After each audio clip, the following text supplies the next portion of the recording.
That was a little differenti.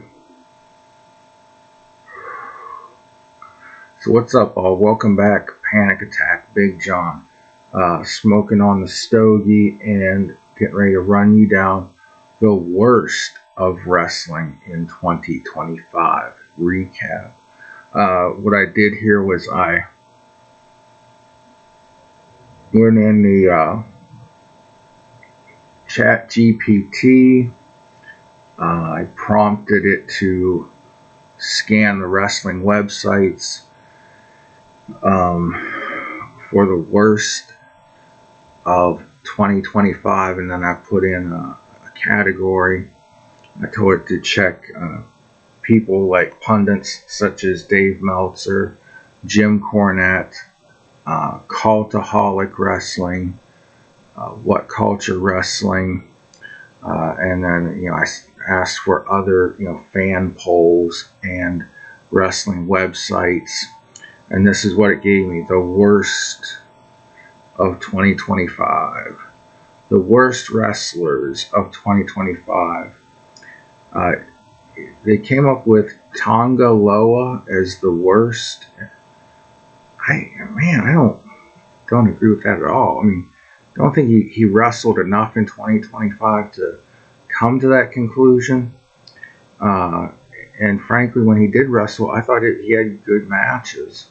Also, they said one of the worst, Drake Knox.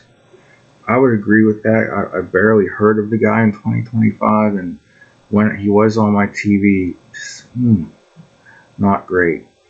Jey Uso. Now, I disagree with this adamantly and wholeheartedly. Jey Uso, I thought he had great matches. The crowds at the live shows loved him, but then he gets eaten alive by the internet. I didn't get that. And then lastly, one of the worst wrestlers, according to the internet pundits, was BJ Ray. Frankly, I don't even know that I've heard of that guy. For the female worst wrestlers, man, a lot of these I disagree with. In fact, all of them, except for Elektra Lopez. I didn't think she had a great year, but I wouldn't say she was one of the worst wrestlers. It said Julia, the Japanese Stardom phenom. By the way, Stardom is a promotion in Japan, for those of you who don't know. But anyways, global phenomena Julia, who came here. Now, her push and her booking in WWE was not as good as it could have been, but you can't blame her and call her one of the worst wrestlers of the year.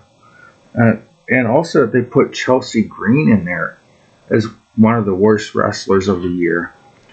Chelsea's a little bit polarizing, as you either love her or hate her, but I don't see where she's had a bad match, a bad feud.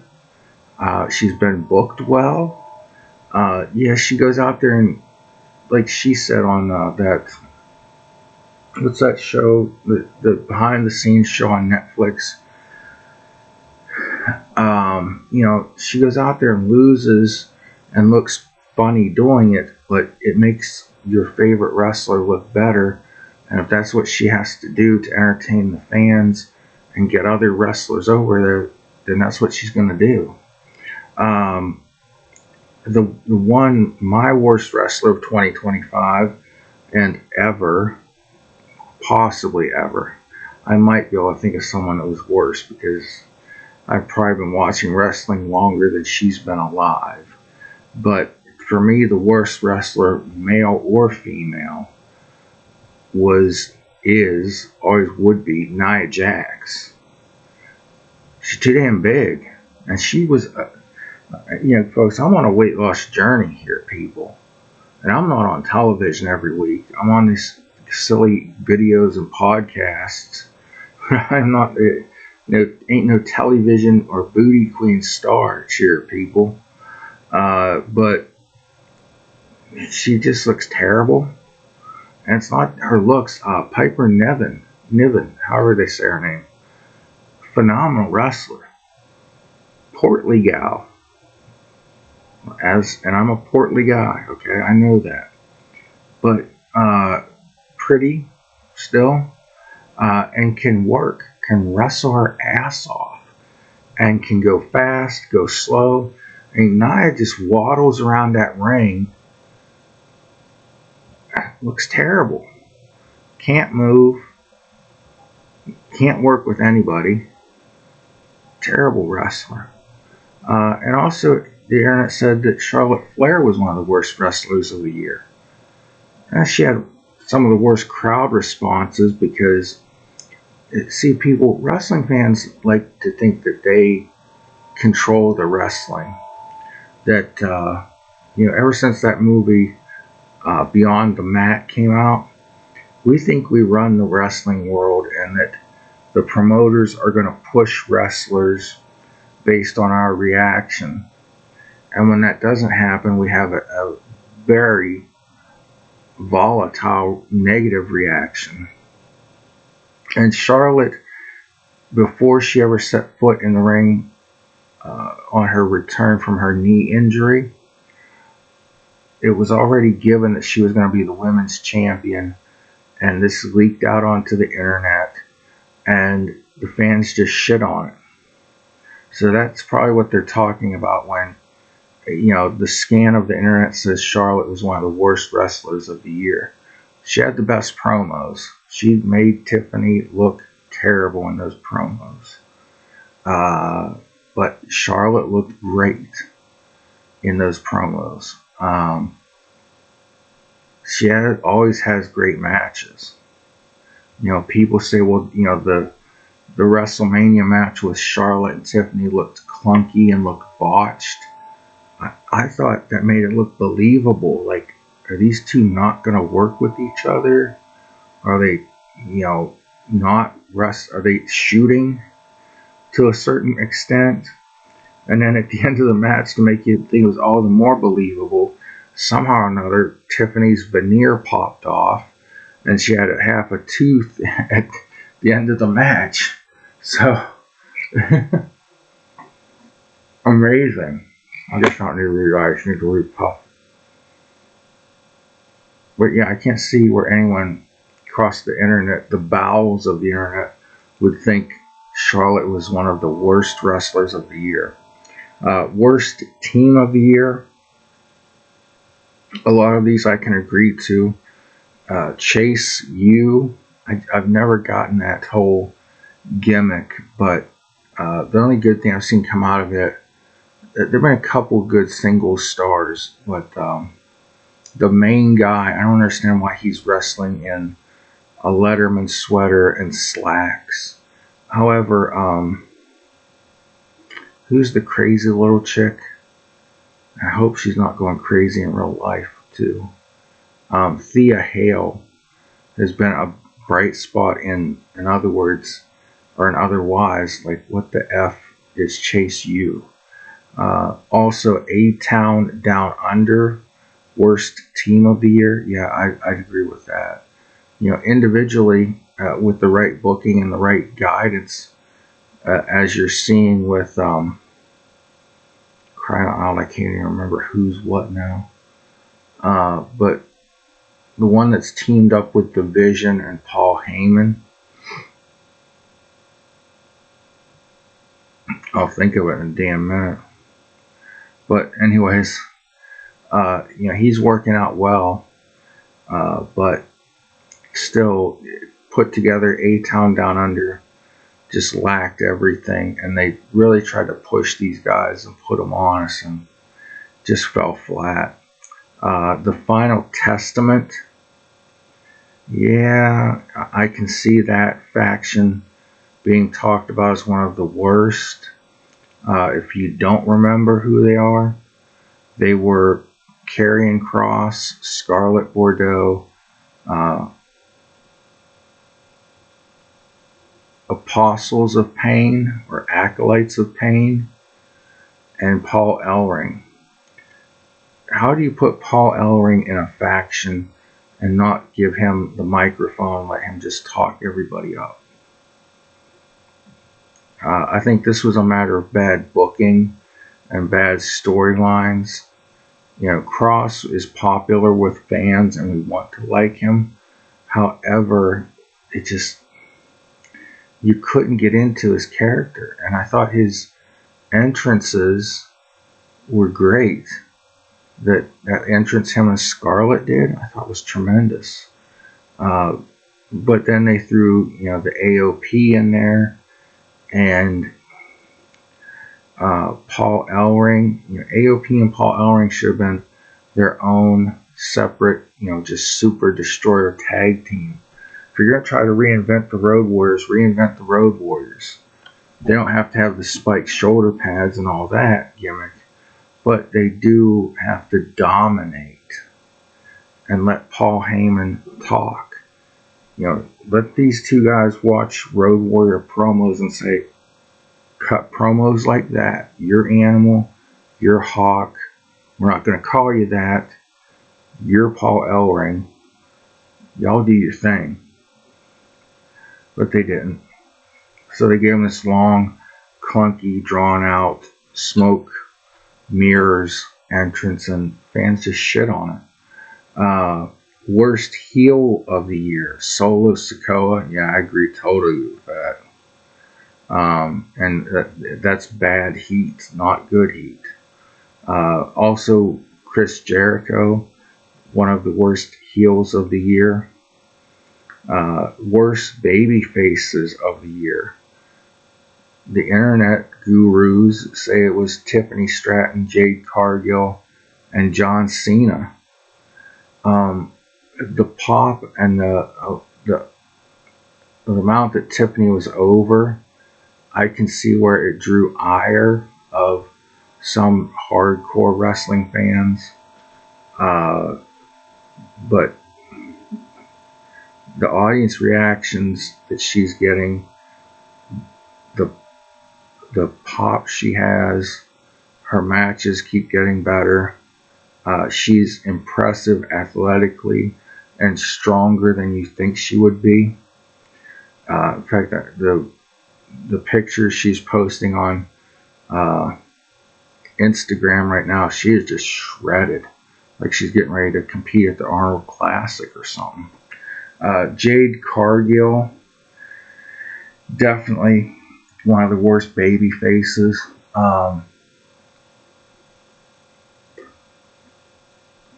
And I think they're about to make her full-on heel if they haven't already.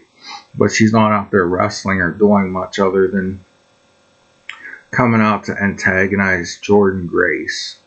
And I think before long, Jordan is going to take the women's world title off of her. Jade Cargill has all the looks, not any of the wrestling ability, not any of the promo. She's getting better, and outside of the ring, off camera, she is a good person, so you want to get behind her and root for her, but just not packaged well, not great microphone skills to be a great baby face. Then to say John Cena was one of the worst baby faces of the year. His babyface run was not as good as his heel run. I thought, he should have ended the year almost right up to the end as a heel, and then made the switch in his last match. I think it was pretty sad that his last match was on that Peacock Saturday Night Main Event thing. They tried to make it a huge ordeal, but it should have either been on a true Saturday Night Main Event on NBC for everyone to see, or it should have been at a true premium live event. But with the things that WWE was doing as far as TKO, and maybe that's a better way of putting it, the things they were doing with the ESPN deal, Peacock and NBC got kind of pissed and said, "Hey, wait a second! You said you were going to keep some, content that would keep fans coming to our platform." And WWE is like, "Oh shit, yeah, our bad. So we'll give you John Cena's retirement match." I didn't pay the monthly premium for Peacock. I used a VPN and watched it on Netflix, or maybe I watched it on YouTube. That's what I did. But still, they made this big deal of the John Cena retirement tour, and then towards the end, it just kind of felt, I think he should have had a belt right up to the end, and then passed that belt, like the Intercontinental title, to Gunther, to have a true passing of the torch.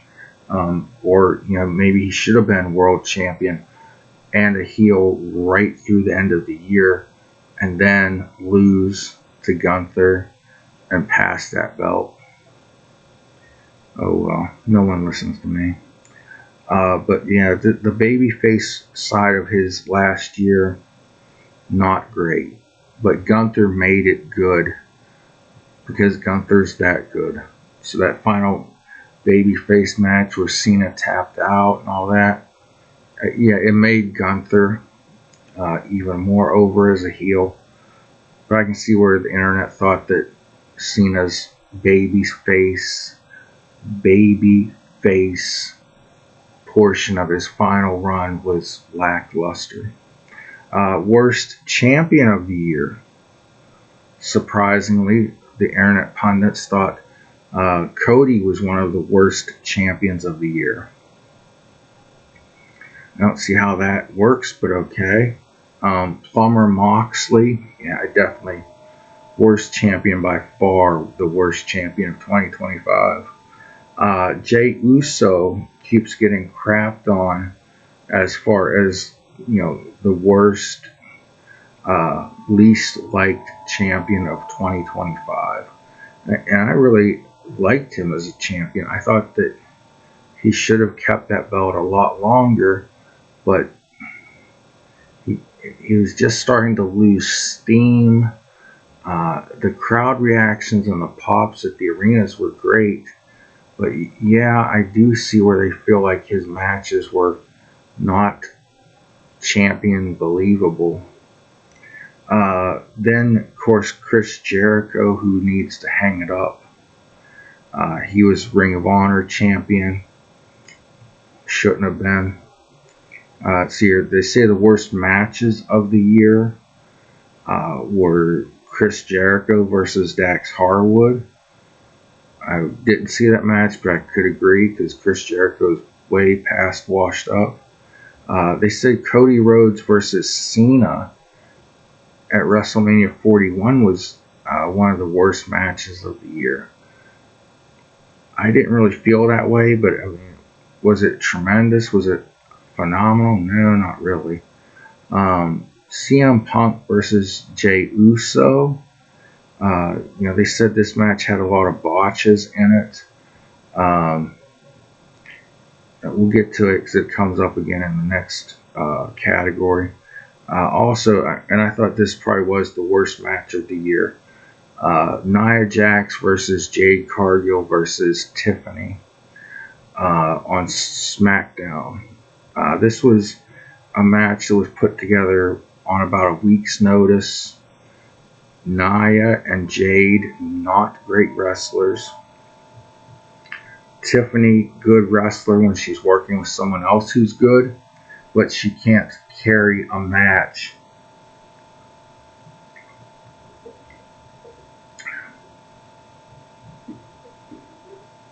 Excuse me while I throw my water bottle away.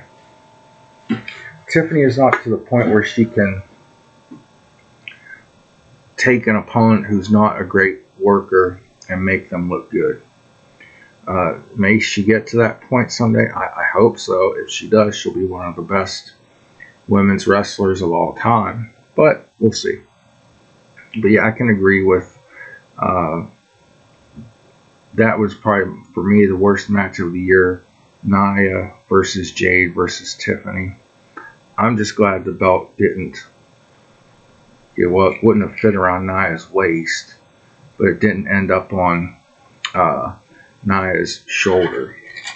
So the Cena versus Cody at WrestleMania 41, I thought it was a good match, but it wasn't, tremendous. And honestly, for someone being called Big Match John, he's never had tremendous, in-ring skills, but he got there eventually, He got to be where he could put on a good match, as long as he was working with somebody good.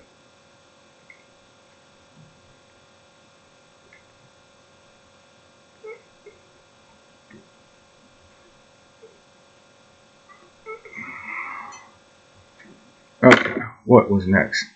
Worst segment of the year. Now, when I think segment, I think of a vignette or a interview, a promo or something.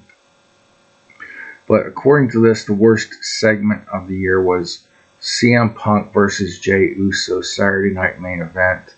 They said that the botches and the pace and chemistry of the match were off. And yeah, I can see that. Worst moments, according to the internet pundits, the fans, and polling. Worst moments, Punk versus Jey Uso Saturday Night Main Event. Jey Uso's title reign. I disagree with that. I thought it could have been good. I thought it was good. I just don't know why WWE didn't book him stronger. But it is what it is. And then lastly, I thought this was, for me, was one of the best moments of the year.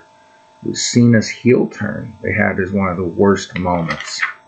But that could be, of course, negative fan reaction. Detected by the AI. Remember, I put this through ChatGPT. So if ChatGPT is seeing people reacting negatively towards something, the younger fans, I don't want to say little kids, but the younger fans that grew up with Cena as their hero, and they see him turning heel, they're going to post negative remarks about that. And so then you have ChatGPT AI scan the internet for what was the worst wrestling thing of the year. And of course, it's going to trigger that and make it think, okay, this was a bad moment because people reacted negatively. When really the negative reaction is what made it a good moment, because that's the reaction the fans were supposed to have. Interesting, right? Worst feuds of the year. Worst feud of the year. And I totally agree with this. The women's wrestling in WWE. That's what the internet marks, gurus. What do you call them? Pundits, I've been calling them. The women's wrestling in 2025 was so, lackluster, not because of the wrestlers. The matches I thought were great at times, but the feuds were fragmented. They were too short. They didn't have any heat. And there were too many triple threat matches, or as Cornette would say, lazy booking. Okay, we don't know who we want to go over. We don't know who we want to be the strong face or the strong heel. So let's just, have 3 wrestlers in there all at once and see what the hell happens. Worst catchphrase. Now, what's a catchphrase? Catchphrase, do you smell what the Rock is cooking? Austin 316 says, I just whooped your ass. And that's the bottom line because Stone Cold said so. The jabroni beating, pie eating, most electrifying man in sports entertainment. Those are all catchphrases. So the worst catchphrase of 2025, according to internet pundits, was yeet. Y-E-E-T, yeet. It says it had no character, depth, and it undermined Jey Uso's title reign. Now,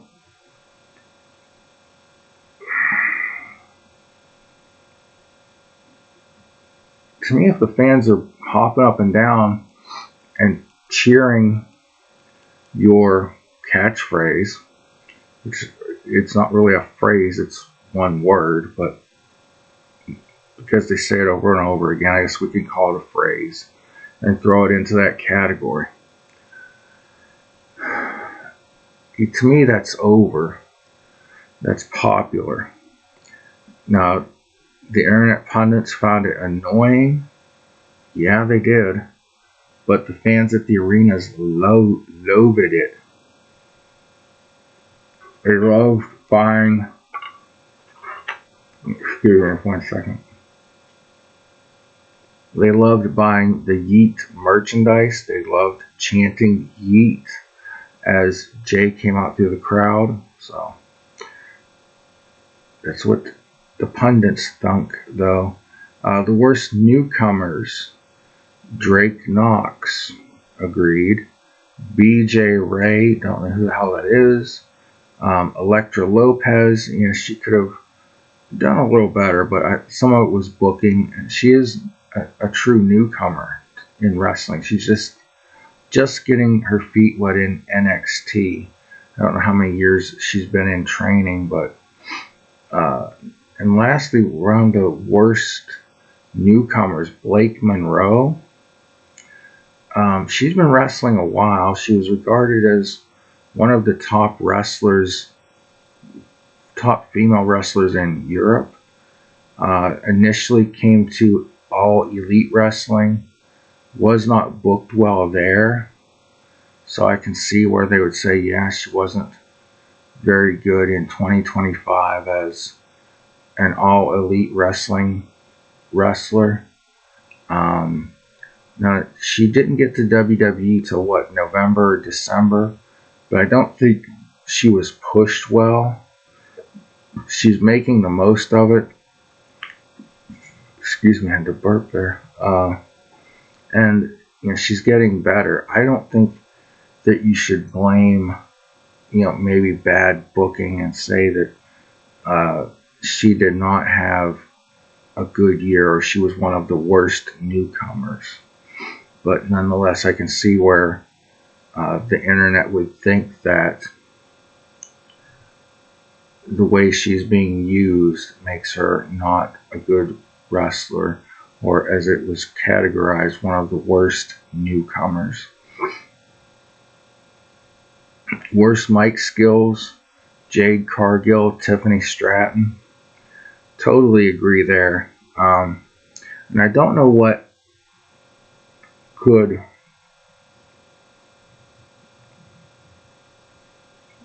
would make Jade better on the microphone. Tiffany, new person, super athletic, gorgeous. And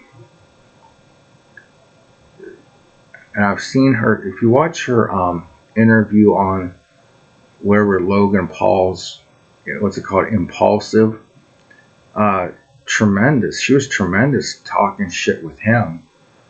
Totally just like, man.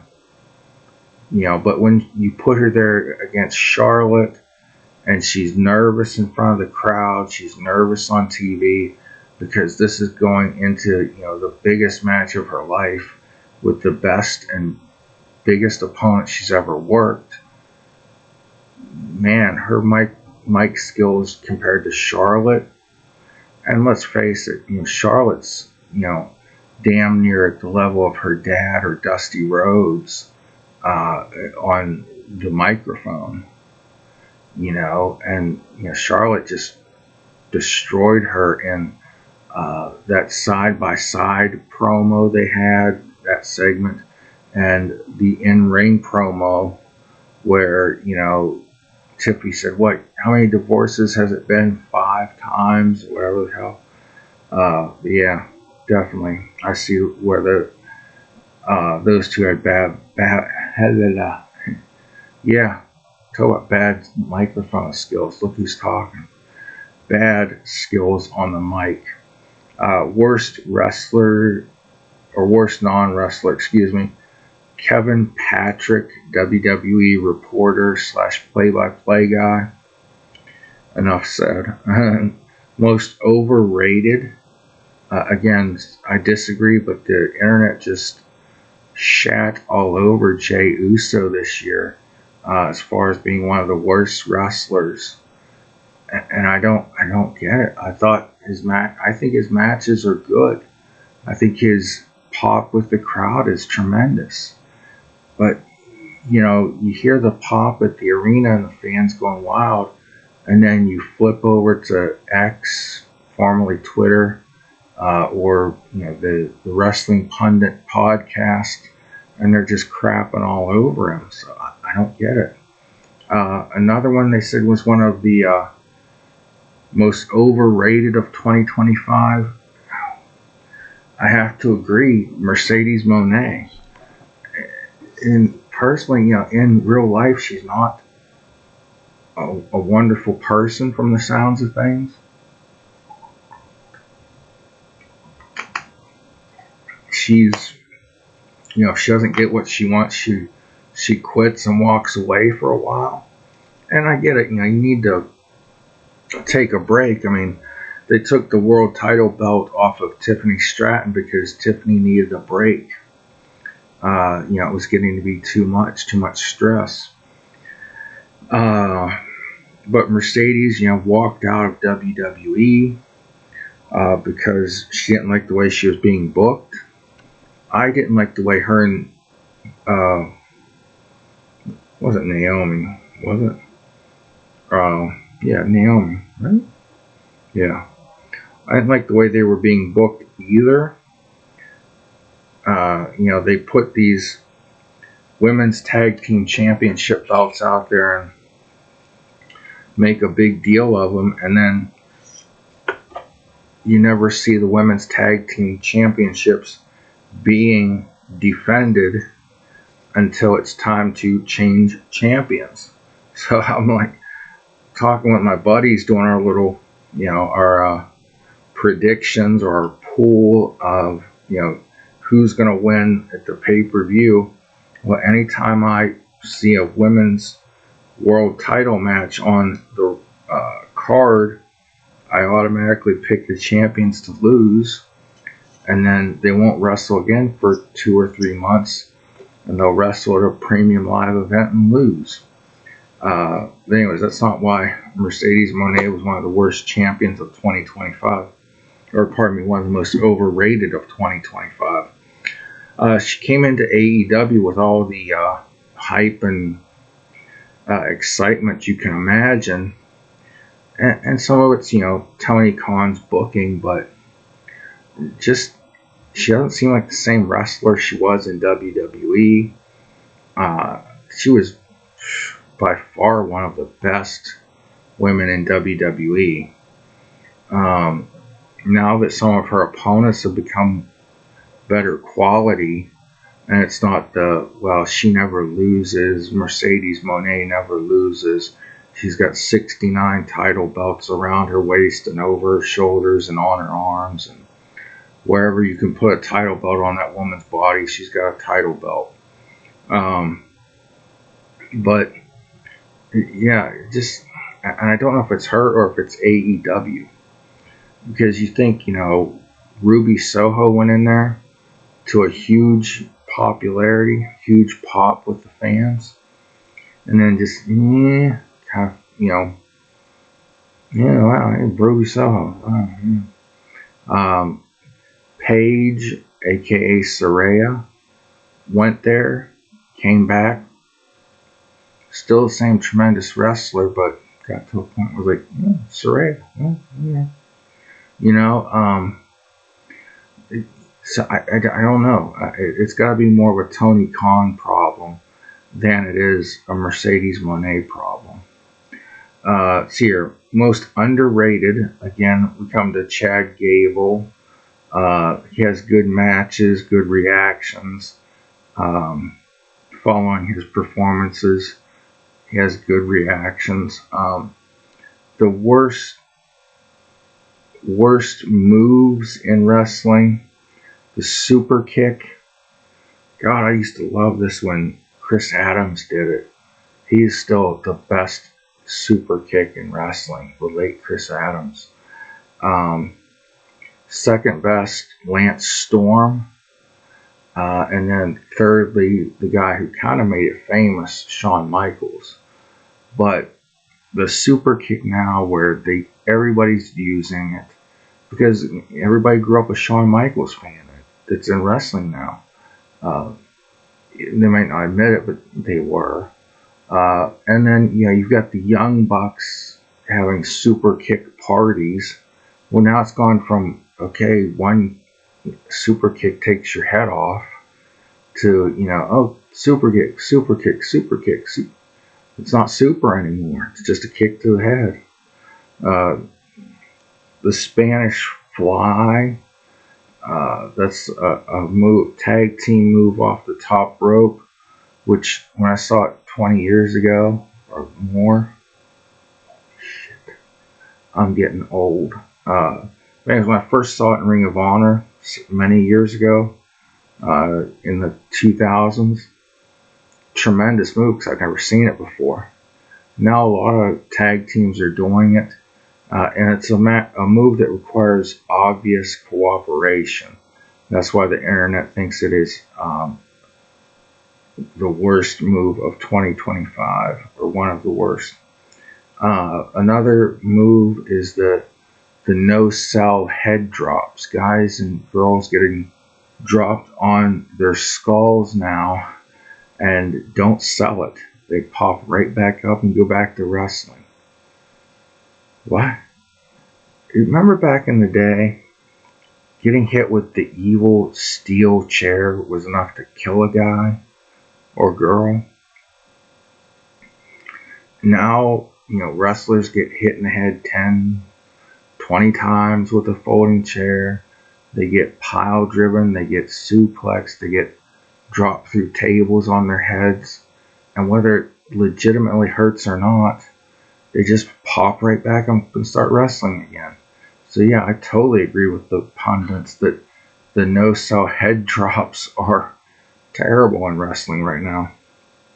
The double teaming wrestlers without tagging. It used to be a thing for the heel tag team. They would tag into the match and then work over their opponent a little bit until the referee told them to break up, or until the babyface tried to come in and the ref would turn his attention to the babyface. Now tag teams aren't even bothering to do some kind of a tag or a ref distraction. They're just, okay, double team everybody in the ring at once. We're gonna double team on the good guy, or even the good guys on the bad guys. Looks so phony. Worst gimmick of the year went to Final Testament. I think I went over this a minute ago. So I won't beat a dead horse. It's more the way they were being used. That was the grouping. Maybe Charlotte or Scarlett, and Cross should have been their own pair, and then the AOP with Paul Ellering be separate. Instead, they try to make one dominant faction that didn't dominate. So what do you do there? You know, the wrestlers can only do as well as they're being booked at times. Worst entrance, Final Testament. Why do I feel like I just said that? That was the worst. Because they made a few of the worst categories here. No, worst team, Final Testament. Okay. Yeah, so they were really on the internet shit list this year. Worst gimmick, worst entrance, worst faction or team, worst news stories. Here we go again. I just wrote this down because to me it was the worst thing that happened in wrestling all year. Hulk Hogan, the guy that made modern wrestling what it is, made it a household name. He was a household name for the 80s and 90s. Hulk Hogan's death and then the ensuing controversies over how he died, what happened, why, all those things, just one of the worst wrestling stories of my life, to be honest with you. I think, it equates to the day the music died, when the plane carrying the Big Bopper, Richie Valens, and Buddy Holly crashed. Three of your biggest musical stars at the time. Hey, my dog's not here to bother me. Yeah, man. Hulk Hogan's death, worst news story of the year. Of 2025. Also up there, something that's truly terrible in all sorts of ways. Hulk Hogan, or not Hulk Hogan, that was terrible in every way possible. But Vince McMahon's sex scandals was what the internet said was the worst news story of the wrestling year. But for me, the worst news I got all year was Hulk Hogan. And those are both bad stories, worst for different reasons. All right. So yeah, different reasons for things being the worst stories. Obviously, all the Vince sexual harassment things that just keep flowing out at us as wrestling fans. Worst for one reason. For me, the worst news of 2025 was Hulk Hogan's passing. Now, here we go. Worst Fed or company of the year. Whatever you want to call it.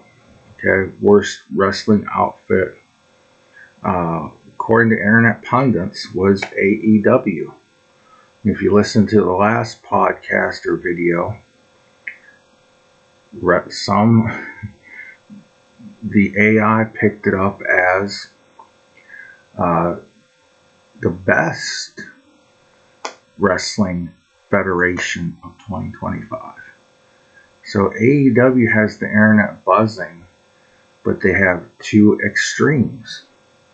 Some who love them, some who hate them. Worst part-time wrestler of the year, Logan Paul. This is his second appearance on the worst of list. So Logan Paul was the worst part-time wrestler. Not that he has bad matches, but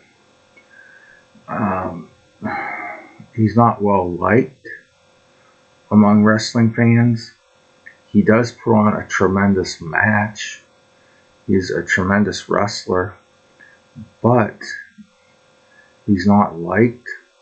He's not an easy person to get along with. Well, he may be in real life, but he lights up the internet because he's hated personally by people. And then, of course, he's supposed to be hated as a heel. And wrestling fans disdain part-time wrestlers. So we shall see how goes all of this.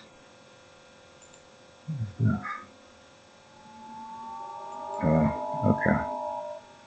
Sorry, new computer. I found a new button to click and looking at it.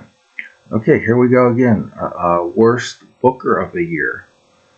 He was also called the best Booker of the Year. Tony Khan, AEW/Ring of Honor. And here's an extremist. You know, people either love the guy or hate the guy. They either love his booking or they hate his booking. You know, you know, and the one thing about Tony Khan's booking that I don't like is the feuds are very short. They're pay-per-view to pay-per-view.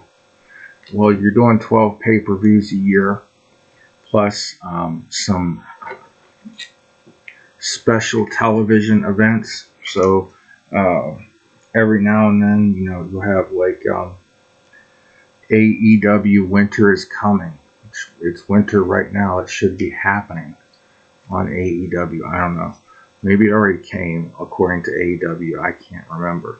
But anyhow, you know, there's never a long feud with Tony Khan. It's okay. You were built up to fight the champion. You lost to the champion, or you won the championship. Now there's going to be another feud. And AEW wasn't always like that. You know, they started out pretty good, but Tony can't do it all. You know, Vince did it all. Vince is a guy who could do it all. But there's only one Vince. There'll never be another. You know, and even Vince wasn't Vince towards the end of his time in WWE. You know, his booking was getting bad. His creativity was not good. You know, he wasted one of the best female talents, Toni Storm, that you could think of.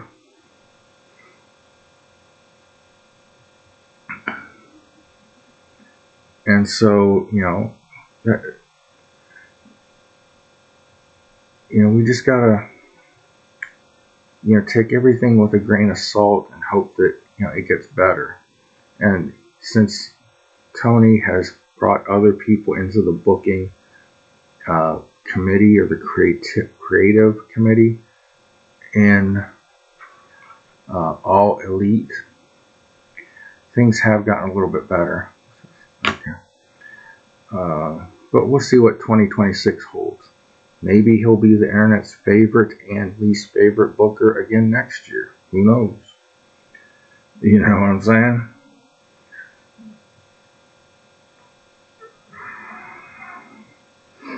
Texting my mom here, so give me a minute to have a moment of silence. I better spell out, by the way. She might not know what BTW means. Alright. Good night, Mom. Busy making a podcast. Phew, what else was theirs? Worst babyface turn of the year, according to the internet. Wardlow. Yeah, I noticed this too. And I haven't followed AEW as closely as I should. I tend to watch it with the volume muted and fast forward a lot. Just being transparent. But it was unexplained, they said, and there was no character shift. Personally, I mean, I like Wardlow. He's a big dude. I think, WWE will be ecstatic to get their hands on Powerhouse Hobbs. Big guy that can wrestle, can move, looks like a wrestler. This Wardlow, tremendous wrestler. Great look, big guy, big muscles. Brian Cage also. I'm surprised WWE hasn't snagged him up. He looks like a wrestler.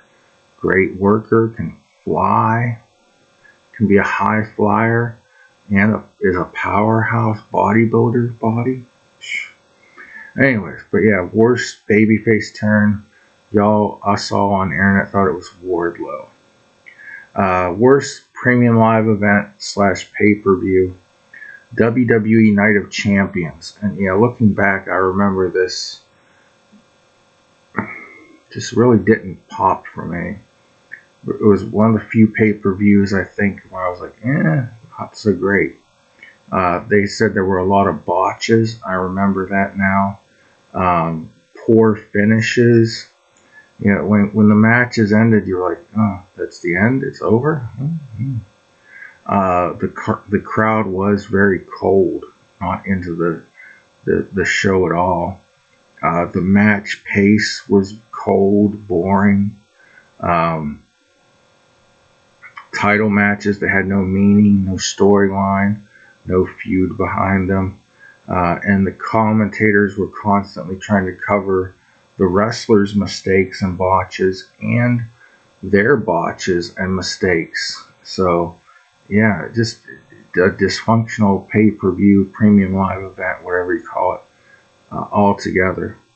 So that was the worst wrestling of 2025. Tell me what you think in the comments and such. God bless y'all. Pray for one another. Love somebody today and be the reason somebody feels loved. I will see you on the next panic attack.